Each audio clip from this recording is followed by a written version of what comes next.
This is CUNY TV, the television station of the greatest urban university in the world. As the sun sets at the end of a New York workday, the mind transitions from daily tasks to the cloudier, more philosophical regions of social issues, culture, and politics. In a democracy, every perspective on the world is important, and people in art and culture have surprising bodies of knowledge that can shed fresh light on today's reality.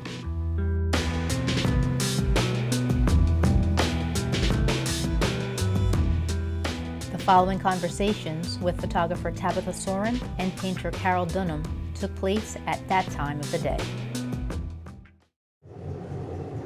Tabitha Soren is a San Francisco-based artist whose work examines people's lives under the strain of media culture. A former MTV News journalist, Soren's photographs of competitive baseball, lush wildfires, and abject fear depict a world of strange beauty and real danger. Your new series, Surface Tension, it's been touring different museums.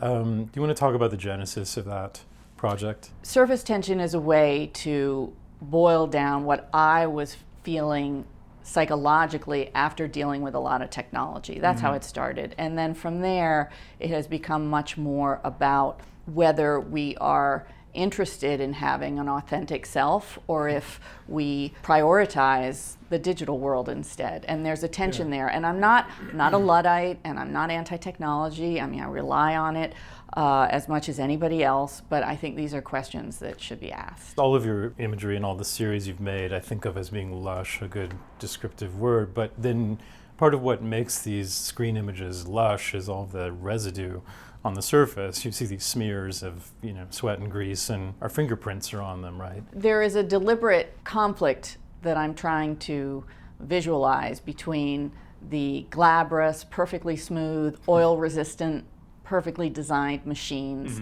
and all of the humanity on top of it, the sweat, the bacteria, the messiness. I mean, we're hairy, we're teary. I feel like yes, it's residue, but it also is, I hope, brings into the work some sort of emotionality, some heart. Yeah, and I think machines and products and services in general kind of promise like eternal life or something. People seem to be wanting to become machines or become robots in a way to sort of, evolve beyond mortality. I thought about that too, very much at the beginning. And I've been working on this long enough that my iPad has died and my phone has decided I need to replace it. The technology. So in fact, they're mortal too, right, because that's the way they make money. They become perfectly obsolete. So I think that's also another pressure that I'm trying to resist. I mean, the biggest way that I'm resisting the speed and the pace that technology enforces in our lives is using an 8x10 camera. So the glow and the lushness, as you said, I think actually comes from having the plastic and the light combine in a way that a digital scan doesn't. Right. I mean, you're using fairly complicated technologies in all of the different series. We can talk about those in relation to the series, but in this one, using a big camera to photograph a screen to get all of that. Right. So at some subtle point, it was the newest technology, and people were skeptical about photography disseminating untruths and fictions. Which of course it does. Yeah. Yes, but when I mention that I'm using an 8x10 camera to people who don't know a lot about photo history, they don't think of that as once upon a time that was the new technology too. Right. The idea of controlling one's anxiety or just trying to control the different twists and turns of everyday living is a theme that affects every single project I've done. I've noticed, not intentionally or by design, but so I relate to the basic futility of that. Yeah. Well, let's talk about the earlier series then. One of my favorites is the running series. These people like running for their lives in some sort of setting. They're very mysterious and also are about heightened anxiety. What are those about, and how did you get started doing this? I think the shortest way to explain it is that I'm trying to visualize the fight or flight response. And it actually, scientifically, if you examine the moments that is actually the cortisol is pumping and you're having that response, you actually lose your sight during that flinch. And so I felt like it would be an interesting idea to try to visualize something that is not seen by the person who's in the process of having it, and it's such a something that we've all felt and dealt with. So when I see an opportunity to do something that I haven't seen before, that's how I narrow down like the choices I make in terms of how I spend my time. Because I have 3 kids, I have a lot going on outside. I can't just walk down the street and be a street photographer. And the number of women who are successful street photographers is so small, I'm not the only person who has encountered that problem before. I mean, your work has a lot of interesting anxiety in it. The Panic Beach series too, with crashing waves and all of this stuff. But I wonder too, I mean, you have kids. I wonder if some of this started with, you know, the births of the kids. Like, do you worry more as a mother? The anxiety? A male artist would never get asked this question, probably. No, please, I don't care about that. You know, I've never been asked that before, but I had never had panic attacks until I had my 3rd child, and I had a hormonal disruption during the birth, and he was born December 28th. On New Year's Eve, I was in the emergency room thinking I was going to die. And that did not continue forever, but it was enough of a sea change that it made me look at it as a whole nother identity, because my other career before this, I did a lot of live television. I interviewed Arafat. I interviewed a president, actually he was a candidate, but he was also the president, on a moving train on the back of a caboose. So you had nerves of steel to do these things. Yeah. That's what I'm trying to say. Yeah. Yes, like I was constantly, as a 20-something, you're looking for, am I doing this right? And I definitely had a lot of skepticism, people waiting for me to make a big mistake. I knew as much about politics as any 24-year-old. I mean, probably more than most 24-year-olds, but not as much as, you know, a boy on the bus from Kennedy's time, surely. But the feedback I consistently, almost begrudgingly got from people was incredible poise, grace under pressure. Those were the things that was, I was like, oh, okay, that must be what I'm good at. Okay. And so to all of a sudden be, you know, thinking I was going to actually fly out the window, and it just really sort of unraveled something I didn't actually even know I was attached to. Going back to the sort of dismantling of like happy stereotypes, the artists of like the Pictures generation were doing that. It feels to me in your baseball series that you are reinforcing a kind of an American classic, which is the baseball. But at the same time, you're doing something with it, telling stories about the individual players that sort of looks behind the actual glamour of the game. And the pictures, again, are very lush and different techniques, which we can talk about too. But then there's this sort of core of realism to the book that was published by Aperture, where there are different players and their stories are told, and it's a real boom or bust kind of situation. It's mostly glum. Right. Yeah. Yeah. A moment of glory, or, you know, after a little bit of 25 years of playing a home run, or one shot at a playoff game and then released by that team. So my thought was, well, what's a good example of that? And because I had access to this draft class of baseball players, I thought, well, these guys have played since kindergarten. They all know exactly what they want. Most young people don't. And they have a 6% chance of getting it. And it's a big, important chance for some of them. Well, most of them, probably. That's all they think about. Many of them have no other interests. I mean, the book is about how important is it to be number one? Should you be sacrificing all other elements of your identity and personality and talents into this one area? And I think that's an instinct that Americans have. And the earlier you do it, the more we reward you. Doctrinated into that idea, whether you're an ice skater or a all of it. Baseball player. Yeah, it doesn't have to be sports. I mean, we do it with artists, musicians. The young MFA, you know. We're all over them for their first record, and then, you know, we are interested in also critiquing and slamming their sophomore effort. I wonder if Americans, because of our focus on career, have more midlife crises than people do in other cultures, because often by the time you're 40 or 50 years old, you've attained all the goals you had mapped out, been working so hard on. It's really fun when you're in the tunnel, jumping one hurdle after the next, to mix metaphors. But then you end up getting what you want, and there you are. And I think a lot of people feel really let down. It's sort of, what do I do next? And but you reinvented yourself at a certain point as an artist. I don't see them as that different, actually. Media, which you were in, which involved a lot of cameras and technology and communication, and versus art making. But maybe you just want to talk about like what the difference is between telling stories in those two different worlds. Have you come to any summation on that? I agree with you that they're not that different.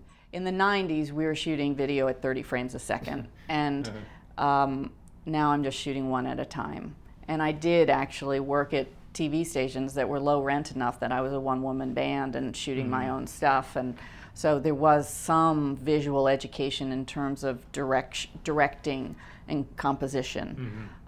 Once I got more successful, I had to be in too many places and work on too many projects for me to continue doing my own camera work. But the background was there. I know nothing about baseball. Baseball doesn't interest me, but the trajectory of these guys' lives did. But they said something like, we're transitioning into our next move, and this project has lasted through you, starting and just fiddling around on your own to magazine stories and exhibitions and a book, and we're watching you set up your next life at the same time. And I can't believe I've never thought of that. I was like, yeah. So yeah, it's that's kind true. Of applied journalism that's more poetic, I think, or maybe the outcome is I more hope poetic. So. It was just such a huge collaboration. The more successful I got, the bigger and more corporate it got. And I felt like the nuance was ripped out of the work at that point. And what I was interested had certainly changed from who, what, when, where, and why, from that objective truth to a more emotional truth. So I think what you're talking about too is about just slowing down and finding a more meaningful line of communication between the story and the audience receiving it.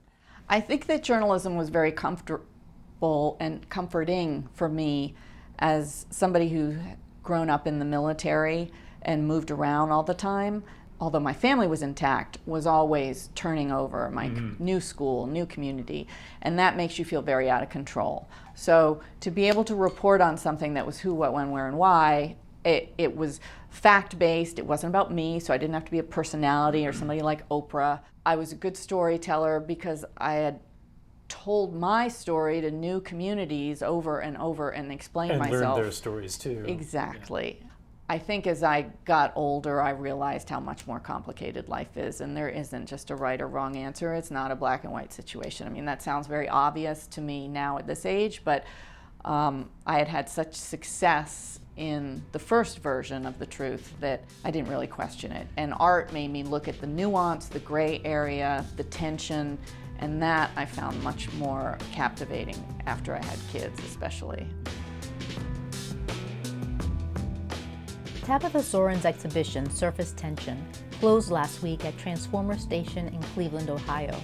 The show travels to Mills College Art Museum in Oakland, California, as part of the Feminist Arts Coalition sponsorship of 50 shows by women artists, leading up to the 2020 presidential election.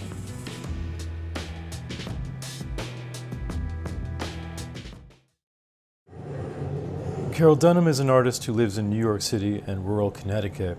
His paintings of sexually grotesque figures and garishly cartoonish landscapes dramatize tensions between classic themes in painting and the artist's wide-ranging mental states, from lewd combat to tranquil poise.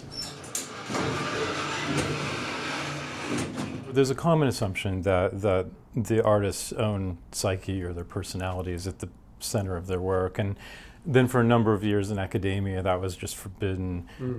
How dare you suggest that something about my personal life has anything to do with what's going on here? But obviously these two things intermix. Yeah, well, they're both true and they're both not true. Unless your personal life is the subject of your artwork, in a deeply revealing way. Then you might take the position that, look at my work, you don't need to know anything about me. I've certainly taken that position. But the more you know about someone's biography and experiences, the more insight you probably are going to have about what they do. It gives you instincts. I think, if I'm writing about an artist's work, it's not as if I'm just transposing the biography onto onto what I see. Painting is realism, it's real stuff. It sort of is the residue of a real mental process in a way that we're not used to thinking of realism, for example. I think I know what you mean. I probably would use the word materialism, but yes, it's a physical result of a lot of inner processes, interior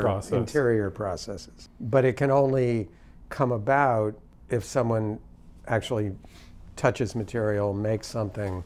I mean, I've thought about a lot of paintings, many, many more than I've made, unfortunately. And there's something that happens in the step between having a fantasy of a painting or having a fantasy of being an artist or whatever. Something happens in the translation to actual physical reality that for some reason is incredibly meaningful and one keeps going back to. I think something that keeps me philosophically interested in painting is the fact that it's not that. And also, too, it's a particular kind of space that we don't necessarily have anymore, that alone time, that space where you're in your head. Well, when I was younger, I was extremely interested in all that, and I think it did have a lot to do with how I found my way into my paintings. Mm-hmm. Now, I mean, for a long time, I've been working on things that I think my younger self would have been probably quite troubled by, but that have recognizable, nameable subjects in them. My paintings have subject matter. Human bodies, trees, animals. That's a kind of given during this period of my life. There will be hopefully a time when it shifts, if I last that long, but that's the way it is right now. The automatism really comes more from my imagination putting certain situations in front of me, which I try to figure out if I can even draw them. I have no ability or training, or when I was young, even any interest in so-called figure drawing or any of that. So I've had to make this all up as it became needed. Clearly, I mean, fantasy is a gesture of spontaneity by the mind. So my fantasies try to become drawings, and if they become drawings that I can even slightly take seriously, I start to build on them, and then they make it into my prints and paintings and different things. I mean, the most recent series, these warring men, these fighting kind of primitive men on some sort of like psychedelic island, you wouldn't necessarily just equate that with what goes on, what is going on now in contemporary politics, but it's something that's sort of like basic to Western culture or human society. There's always been this kind of like warring male aggression going on. Well, it seems like a obviously archetypal kind of activity. Right, yeah. With these wrestlers, I call them the whole series wrestlers. For a long time I'd made this big series of paintings called Bathers, which involved naked women in nature, and I wanted a male principle to enter things again, and I also wanted to see what would happen if I could put more people into the rectangle, more bodies, more. So it would. These are classical subjects too. I mean, it's a long view of art history. Well, that's exactly. I mean, I had felt that about female bathers as a subject, that it resonated with things that I've been interested in art history for a long time. And the same with wrestlers. I mean, that's obviously spans cultures and historical periods. This actually is interesting in terms of what you were saying before about how much do you need to know about an artist in order to understand their work, because I see this wrestler topic, just to take an example, things that define us culturally. History itself, I mean, epic struggle between, warring factions. So I'm happy when these things operate on both levels. The personal level is not the one that I choose to foreground for the most part. I mean, there's nothing about the time we live in that hasn't already happened before. Right. I actually really don't understand how a person like Donald Trump has gotten into the collective head the way he has. Whatever that's about, and we certainly aren't going to figure it out here, it's almost like, hey guys, it's both worse and better than you think. Like there have been people like him before, and there have been ups and downs in the history of nations. I mean, anyone who knows anything knows this. Many people in the bubble we inhabit still don't understand what a profoundly upsetting event Obama's election was to a whole bunch of other people. We can't see it. And there's something about the time right now that makes half of reality invisible to the other half. The world is not able to handle the sort of end of industrial capitalism in a way, and now we're seeing these sort of emergency environmental effects from that. The water's going to rise for Kellyanne Conway just like it's going to rise for you and me. There is an ultimate backstop to all this, which is what really happens, which is frightening because that could also result in things going extremely sideways. You strike me as an artist who has a kind of long view of history, like your references are ancient in many ways, not directly, you're not quoting those sources necessarily in your work. We're acting like we can sort of change, but we can't change. Change takes an incredibly long time. My own politics are a kind of eclectic mix. In my gut, I would be inclined to agree with 90% of what Elizabeth Warren is talking about, because I do think structural change is, it's time, guys. But that's happened before. That's not even revolution. I mean, when I was a kid, the top marginal tax rate was 90% or something. That doesn't seem like revolution to me. That's just, it's only thought about that way because conservatives have won the war of words for the moment. Like if you read reviews of your work, they always say you don't fit in art history or something like that. But I think it's the result of a way of thinking that simply doesn't take for granted certain perspectives or fall into easy pathways of thought in terms of processing. That may be. It's hard for me to know that. You know, my own perception of myself is as someone who's quite conservative. I mean conservative in the way that it used to be meant, which is, you know, preserving things as you go along. I want my work to connect up to earlier painting. I see the most radical aspects of modernism as being continuous with everything done before. And my instinct is to follow that and not look around outside for something when my mind, my work, things right around me are giving me essentially instructions. I'm skeptical. And it's not because I don't think art is strong and powerful, but we're so used now to this idea that things are supposed to do something or change something. And somehow, I think it's back to this, what I call my conservatism, I wanted to take the long view about it. It's one of the reasons I focused on painting, is because I could look around and see examples in the world of people in their 90s who were still very lively painters. And I wanted to at least imagine that that was a possibility.